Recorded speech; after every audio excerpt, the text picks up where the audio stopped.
नमस्कार, जय गुरु बंधुओं। आप सभी को गहन चर्चा की दूसरा एपिसोड में स्वागत है। आज हम लोग फिर आपके साथ जुड़े हैं इस एपिसोड में और एक विषय के ऊपर चर्चा करने के लिए। आज जो विषय के ऊपर हम चर्चा करेंगे ये एक सांप्रतिक परिस्थिति में हम जो मनुष्य को देखते हैं, अलग अलग मतलब कैरेक्टरिस्टिक्स कैरेक्टर के लोग हम देखते हैं और आज इस दुनिया में चर्चा होता है कि अगर कोई आदमी किसी के ऊपर डिपेंडेंट होता है या किसी के पास खुद को सरेंडर करता है, इसका मतलब क्या है? ये सरेंडर करना क्या अपना आइडेंटिटी परिचय को खो देना है या और कुछ है? इस विषय के ऊपर चर्चा करेंगे और ये जो सवाल में मेरा साथी शुभ्रजीत दा से मैं अभी सवाल करूंगा कि शुभ्रजीत दा आप बताइए, किसी के पास खुद को सरेंडर करना क्या साइन ऑफ वीकनेस है? आप क्या सोचते हैं इसके बारे में? हाँ, सरेंडर मतलब समर्पण करना। अगर समर्पण का भाव नहीं होगा तो मैं कभी कुछ सीख नहीं सकता हूँ मैं जीवन में। और जाने अनजाने में हम लोग समर्पण करते आए हैं हम लोगों को खुद को। अगर सोचे कि बचपन में पैदा हुए, ठीक है, माता पिता ने लालन पालन की, 2-3 साल बाद स्कूल में भेजे, स्कूल में जाके शिक्षकों के पास समर्पण किया मैंने अपने आप को, तभी मैं मेरा सीखना चालू हुआ। लेकिन जब उम्र में बढ़ जाते हैं, करीब 16, 17, 18 ऐसे उम्र हो जाता है, तब एक रिजिडिटी आ जाता है अपने अंदर। तब हम लोग सोचने लगते हैं अपने आप को बहुत बड़ा, मैं बहुत बड़ा बन गया तब। और ये बोलता रहता हूँ मैं कि नहीं, मेरा लाइफ है, माई लाइफ माई चॉइस, ऐसे बोलते हैं हम लोग कि मुझे किसी की सहायता की जरूरत नहीं है, मैं खुद को चला सकता हूँ। लेकिन ये भाव बचपन में नहीं रहता है हमारे पास, तो गलती हम वही कर देते हैं। समर्पण करना बहुत बड़ी बात है, ये इतना आसान भी नहीं है, सुनने में जितना आसान इतना आसान भी नहीं है। सच्चा समर्पण तभी हो सकता है जिससे हम प्रेम करते हैं सच्चे मायने में, उनके पास समर्पण हम लोग कर सकते हैं। तो शास्त्र में कहा होता है ना कि प्रेमस आत्मसमर्पणम, प्रेम के बाद ही आता है आत्मसमर्पण। अगर प्रेम नहीं है तो समर्पण हो ही नहीं सकता है। ये आर्टिफिशियल चीज होगा, दिखावा होगा, असली मायने में नहीं हो सकता है। तो समर्पण तो जरूरी है, लेकिन इसके पहले प्रेम जरूरी है। लेकिन प्रेम करे किससे? ये गलतफहमी में हम लोग रहते हैं कि हम अपने प्यारे को ढूंढते रहते हैं जीवन भर इधर उधर, लेकिन मिलता नहीं। मेरा ऐसा ही सोचना है। आप क्या सोचते हैं? बहुत अच्छा कहा आपने। तो ये जो प्यार करने वाला जो है, जिसको प्यार करना चाहिए, ये जिसको हम बोलते हैं द सुपीरियर बिलवेड, अगर ऐसा कोई जीवन में लव सेंटर मिल जाए, मतलब हम किससे खुद को समर्पण करेंगे? जो हमसे इंफीरियर है, कोई फायदा नहीं है, हमारा जीवन मतलब नीचे ही जाएगा। अगर कोई इमेजिनरी सेंटर है कि आसमान का कोई भगवान जिसको हमने ना देखा ना पहचाना, ये अगर इमेजिनरी सेंटर के पास सरेंडर करते हैं तब भी कोई फायदा नहीं है, एक जीवन भी काल्पनिक बन जाएगा। अगर कोई सुपीरियर लव सेंटर मिल जाए जो हमसे हर एस्पेक्ट्स में हमसे सुपीरियर है, ज्ञान में, बुद्धि में, नॉलेज में, ऐश्वर्य में, सब कुछ में सुपीरियर है, कैरेक्टर में, ऐसा कोई सुपीरियर लव सेंटर जिसको हम कहते हैं गाइड या गुरु, अगर उनके पास खुद को समर्पण करते हैं, मुझे लगता है जीवन का एक्सपेंशन होगा। समर्पण करने का अर्थ नहीं है खुद का अपना आइडेंटिटी को समर्पण करना। समर्पण का अर्थ है अपने अंदर जो अहंकार है, अज्ञानता है, काम, क्रोध, मद, लोभ, मोह, मात्सर्य है, जो कॉम्प्लेक्सेस हैं, ये सब को त्याग करना, मुझे लगता है यही समर्पण है। ये जब करते हैं तो हमारा जीवन में जो उद्वर्धन, प्रोग्रेस होता है।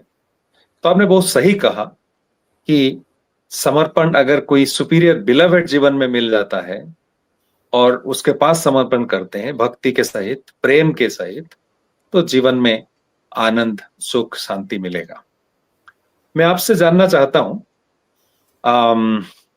देखिए, एक होता है एक बड़ा सा पेड़, बहुत ताकतवर है, स्ट्रांग है, और एक जो बोलते हैं लता या क्रीपर, ये दूसरा किसी के सहारे ऊपर उठता है, अपना अस्तित्व विद्यमानता को बजाय रखता है। और जो पेड़ है ये बहुत बड़ा है, ताकतवर है और अपने आप खुद ही स्ट्रांग है। आप इस दोनों के अंदर, दोनों के बीच में क्या अंतर देखते हैं? और मनुष्य का जीवन कैसा होना चाहिए? एक ताकतवर पेड़ जैसा होना चाहिए या एक लता या क्रीपर जैसे होना चाहिए? आप क्या सोचते हैं? बहुत अच्छा सवाल पूछा आपने। आप बोल कि एक ताकतवर पेड़, पर जो देखने में एक ताकतवर पेड़ लग रहा है, हो सकता है वो अंदर से खोखला हो, ऐसा भी हो सकता है। पॉसिबल है। हाँ, पॉसिबल तो है। तो पहली बात है, ऐसा अगर कोई पेड़ मिले जो अंदर से भी मजबूत है, तो अगर मैं बुद्धिमान हूँ तो मैं तो वही लता के स्वभाव अवलंबन करूंगा। मुझे आदनान सामी का एक गाना याद आ रहा है, गाने का तो एक ही लाइन कि वो गाने में है ना, एक जगह पे, मुझको भी तो लिफ्ट करा दे। तो जीवन में हम लोग सब लिफ्ट चाहते हैं नहीं? तो अगर Correct. ऐसा एक पेड़ मिल जाए तो उसको पकड़ के लिफ्ट मिलना बहुत आसान हो जाता है। कब मैं ऐसा बनूंगा और मैं खड़ा होऊंगा अपने बलबूते पे, उसका इंतजार किए बिना अगर मैं उसको पकड़ लेता हूँ, उसके चारों ओर मैं मुझको लपेट लेता हूँ, तो मेरा ग्रोथ तो ऑटोमेटिकली हो जाएगा ना। तो ये बुद्धिमान का परिचय है, जो लता का स्वभाव अवलंबन करेगा। लेकिन जो बेवकूफ शब्द थोड़ा भारी हो जाएगा, लेकिन और कोई शब्द नहीं आ रहा है मेरे पास, मेरे जहन में अब। तो ये बेवकूफ़ी होगी कि मैं जीवन भर इंतजार करता रहूंगा कि मैं कब खुद स्ट्रांग बनूंगा। ठीक है ना? मैं आपसे मैं सहमत हूँ। देखिए, ये जो ताकतवर पेड़ है, जब आंधी तूफान आती है, कोई गारंटी नहीं है कि वो मतलब वो टिकेगा, राइट? चाहे जितना भी स्ट्रांग हो, अगर आंधी तूफान बहुत जोर से आता है तो ये बड़ा बड़ा पेड़ भी गिर जाते हैं। लेकिन वो जो क्रीपर है, जो जिसका आधार शक्तिशाली है, जो अंदरूनी शक्तिमान है, ये आधार कभी भी नहीं गिरेगा। तो इसीलिए हमारे जीवन में आधार चाहिए, जिनको हम पकड़ के रखें, जिनके शरण में हम आए, जिनको हम स्वीकार करें। ये अगर हम करते हैं तो चिंता करने का कोई बात नहीं है। आपने सही कहा कि लता की स्वभाव अवलंबन करना ही अच्छा है। मुझे लगता है ये जो ताकतवर पेड़ कभी-कभी वो रिजिडिटी का मैनिफेस्टेशन है या डेमोन्स्ट्रेशन करता है या एग्जाम्पल है, और जो क्रीपर है वो फ्लेक्सिबिलिटी का एग्जाम्पल है। तो रिजिडिटी जहां पे है वहां पे उसके पीछे ईगो है, राइट? और जहां पे फ्लेक्सिबिलिटी है उसके पीछे ह्यूमिलिटी है। तो आपने वही कहा, ये भक्ति के साथ ऐसा एक जीवन का जो आधार, गुरु, उनको अगर ग्रहण करते हैं तो मुझे लगता है अच्छा ही होगा। आप क्या सोचते हैं? जी, आपने वो भक्ति शब्द का जिक्र किया।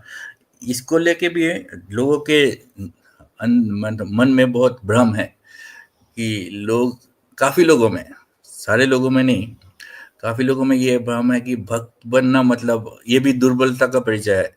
हम लोग गाना कीर्तन करेंगे, भजन कीर्तन करेंगे और हर समय, मतलब ये एक दुर्बलता का चिन्ह है, लोगों में लगता है।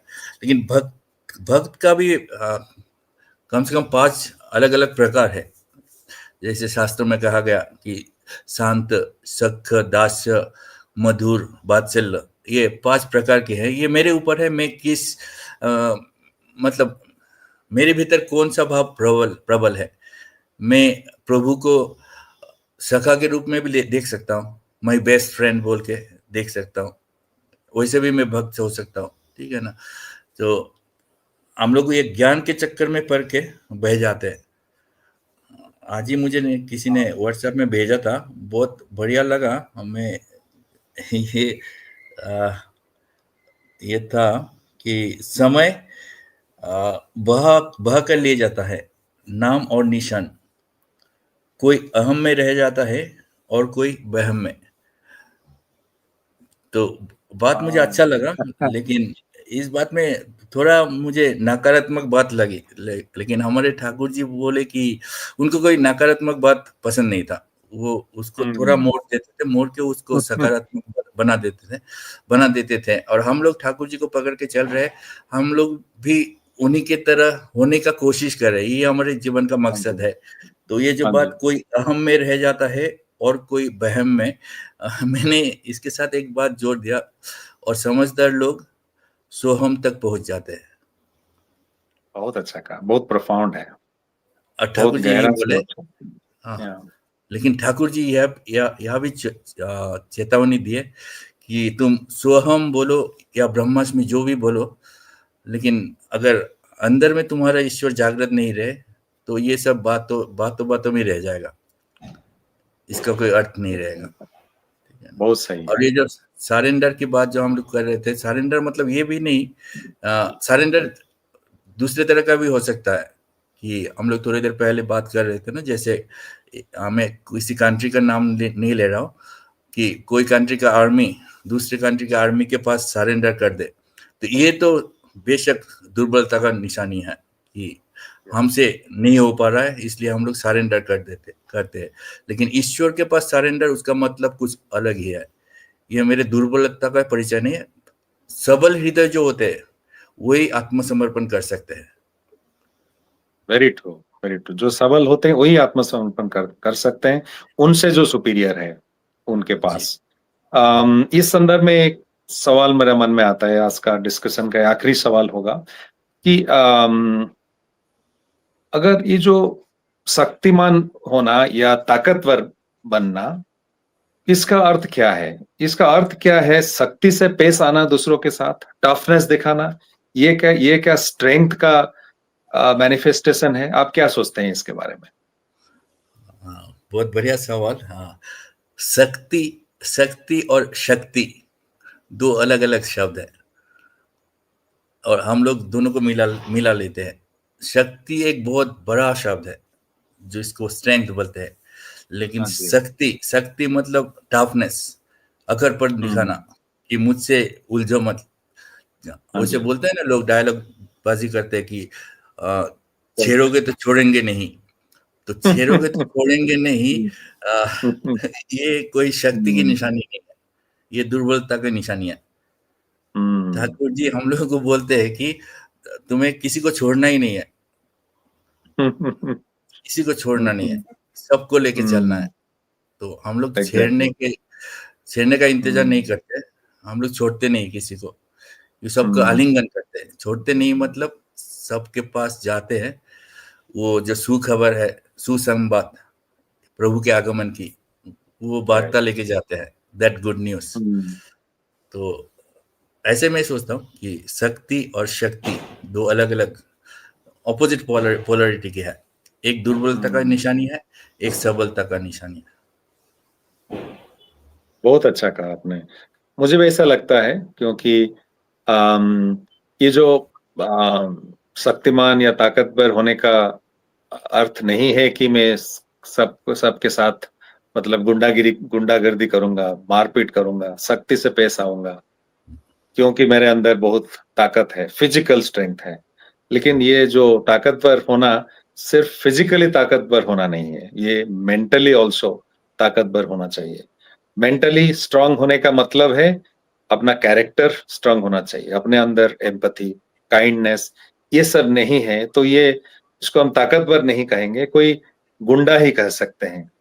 तो मुझे लगता है जो शक्तिमान है या ताकतवर है उसके अंदर सेल्फ अवेयरनेस, आत्म परिचय डेफिनेटली है, क्योंकि ये खुद का लाइक्स डिसलाइक्स, अपना कैरेक्टर, अपना वीकनेस उसको मालूम है, और सिर्फ अपने बारे में वो अवेयर है वो नहीं है, ये अपना एनवायरनमेंट के बारे में भी उसका अवेयरनेस है। तो जिसका अंदर अवेयरनेस है, जानकारी है, वो किस तरह किसके साथ पेश आना चाहिए, ये ज्ञान उसको होता है। कभी सख्ती से पेश आना है, कभी दया या क्षमा करना है, कभी दूसरों के प्रति प्रेम की भाव दिखाना है। ये जो वास्तव में ताकतवर है, ये अपना ज्ञान के अनुसार जब जो सिचुएशन है और सिचुएशन जो डिमांड करता है, इसी तरह वो बिहेव कर सकता है।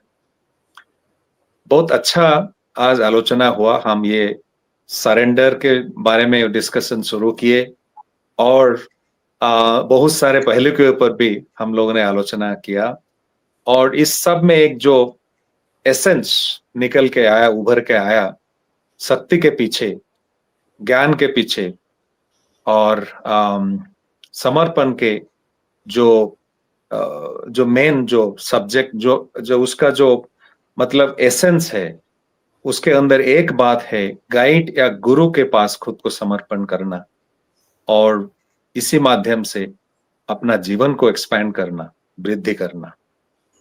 बहुत बहुत धन्यवाद, और हमारे दर्शक बंधुओं को भी धन्यवाद।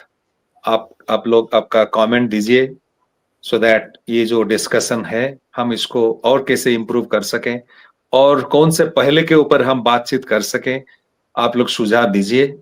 तो ये भी हम जो अगले अध्याय होंगे इसमें हम आलोचना रख सकते हैं। आप लोग सभी को धन्यवाद। नमस्कार। जय गुरु। जय गुरु।